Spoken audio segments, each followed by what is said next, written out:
Eu pretendo unir o Brasil ao redor de um projeto. E esse projeto tem um diagnóstico. Eu acho que o Brasil vive hoje a mais grave crise, se nós tomarmos em atenção os números do desemprego, da fome. Fome. 33 milhões de pessoas estão com fome, 120 não fizeram as 3 refeições hoje.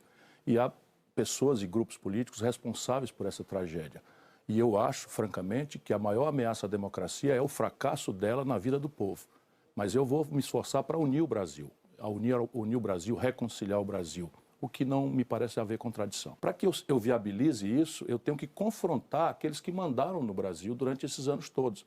E às vezes eu venho de uma tradição, vamos dizer, do Nordeste, a nossa cultura política é palavrosa, digamos assim, e às vezes no Sul, no Sudeste, as pessoas não entendem bem. Não me custa nada rever, sabe, certos temas e tal, especialmente na proporção em que meu sonho é reconciliar o Brasil.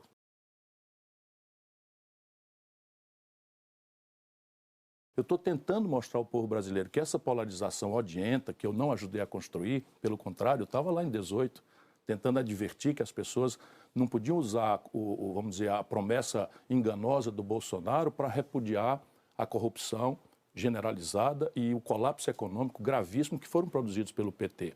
Isso aconteceu no Brasil e agora está se tentando repetir uma espécie de 2018. Portanto, a gente tem que denunciar isso, compreendendo, respeitando, vou levar em consideração as suas ponderações, mas nós temos que ser duro, sabe? A corrupção é um flagelo no Brasil. A política não pode ser reduzida a essa coisa odienta, sabe?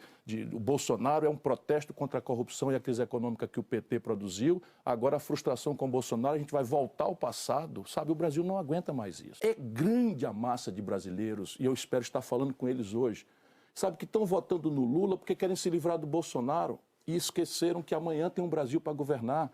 Uma grande massa de brasileiros que são frustradas pela enganação do Bolsonaro, mas que não querem voltar ao Lula e o PT. Sabe, a gente não precisa aceitar isso.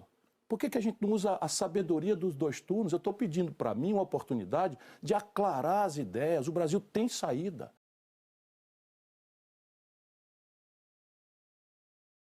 Pegar todos os programas de transferência, especialmente o novo Bolsa Família, que é o Auxílio Brasil, transformar num direito previdenciário constitucional, ou seja, ninguém mais vai depender de político A, político B, eleição A, como está acontecendo, ameaças e tentativas de manipular o sofrimento mais humilhado do nosso povo, das mães de família que estão vendo seus filhos dormir hoje com fome, isso me dói o tempo todo. Né? Essa é a minha história de vida. E essa consolidação dá 290 bilhões de reais. Essa conta fecha, candidato? Fecha porque eu vou agregar, para fechar os 297 bilhões dos recursos que já existem, eu vou agregar um tributo sobre grandes fortunas, apenas e tão somente sobre os patrimônios superiores a 20 milhões de reais. Entenda bem, só 58 mil brasileiros têm um patrimônio superior a 28 milhões de reais. 20 milhões de reais. O que quer dizer o seguinte, que cada super rico no Brasil vai ajudar a financiar com 50 centavos apenas de cada 100 reais da sua fortuna a sobrevivência digna de 821 brasileiros abaixo da linha de pobreza, ou seja, aqueles domicílios que as pessoas ganham R$ 417 reais ou menos por cabeça por mês.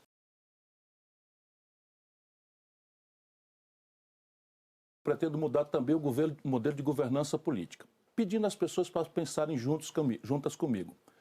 O Brasil se redemocratizou, se nós tomarmos eleições diretas para presidente, em 89. O Collor governou com esse modelo e foi cassado. O Fernando Henrique e o PSDB nunca mais ganharam eleição nacional governando com esse modelo. O Lula foi parar na cadeia governando com esse modelo. A que modelo o senhor se refere especificamente? É o que se convencionou chamar de presidencialismo de coalizão, na expressão elegante do Fernando Henrique, ou nessa adesão vexaminosa e corrupta ao Centrão.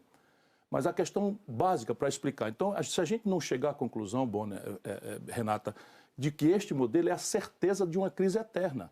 Lula para a cadeia, Dilma cassada, Collor cassado, Fernando Henrique e o PSDB nunca mais disputaram a eleição nacional e Collor cassado. E o Bolsonaro desmoralizado agora. Então, veja, qual é a minha proposta? A minha proposta é transformar a minha eleição, isso é muito importante para a dona de casa que está nos ouvindo, para o cidadão brasileiro, transformar a minha eleição não num voto pessoal, mas num plebiscito programático. Eu vou tentar forçar uma mão em todas as ocasiões que eu tiver oportunidade. Mais uma vez agradeço a vocês, aos senhores, estão me chamando de senhor, né, estar aqui, para que a gente discuta ideias. Porque com isso eu celebro uma nova cumplicidade com o povo brasileiro. Isso diminui muito a distância entre um presidente que quer reformar o país, como eu quero, e um Congresso que tende a ser reativo naturalmente, porque é filigrante. Deixa eu só completar, são 3 mais 3 argumentos breves. Sim. Então, primeiro, propor as ideias e não o deixa que eu chuto, que tem sido a característica do populismo de lado a lado, de direita e de esquerda. Propor nos 6 primeiros meses, é uma hora mágica. Se o Fernando Henrique propõe ali na sequência do real, eu estava lá, não é? Está aqui as reformas, sem o que o real não vai sobreviver, tinha passado tudo. Não propuseram nada, o Lula não propôs nada, perderam aquela hora mágica. Terceiro, aí está a chave de inteligência de como é que eu tiro o Brasil dessa crise eterna.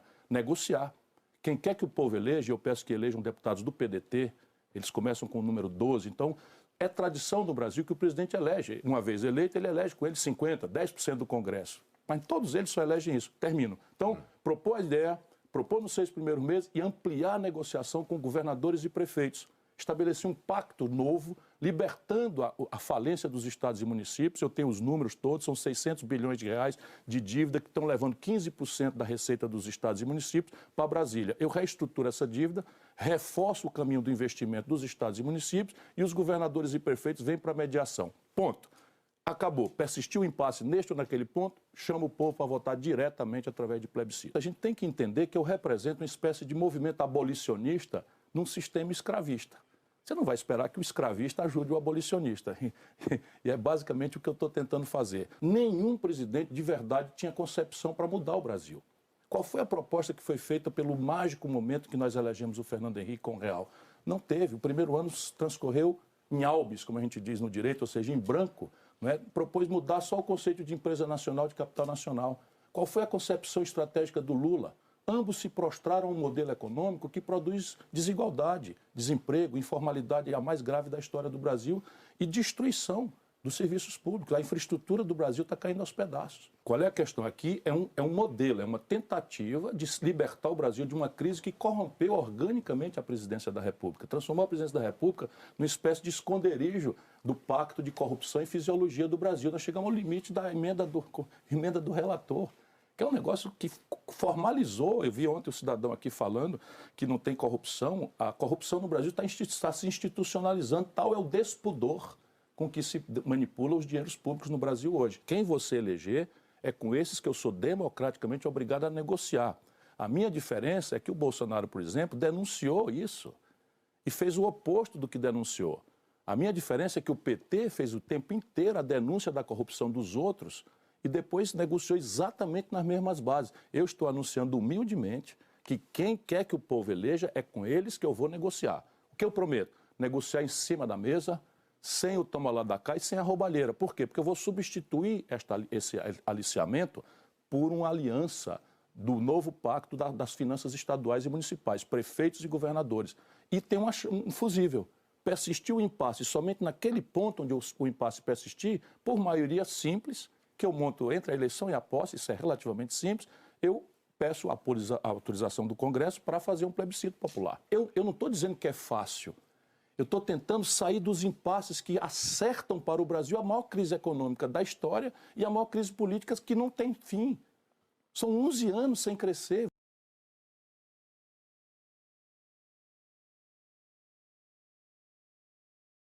Eu vi ontem o cidadão aqui, vou atender o apelo da Renata, né, o senhor presidente da República, dizendo aqui, mas veja bem, o Brasil, meu irmão, tem 3% da população do mundo.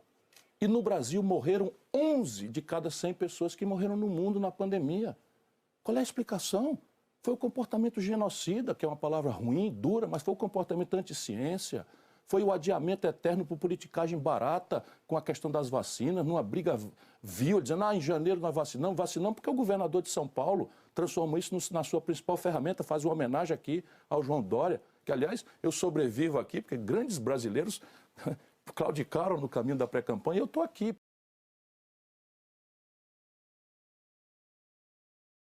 Tomar o pulso do controle do território brasileiro é no primeiro dia de um governo meu. Eu fui processado pelo atual ministro da Defesa do Bolsonaro porque eu disse que tal extenso domínio pelo narcotráfico, pelo contrabando de arma, pela caça e pesca ilegais, pelo desflorestamento ilegal, é um processo de uma holding do crime de lavagem de dinheiro e não aconteceria com tal extensão sem a conivência ou a omissão das Forças Armadas.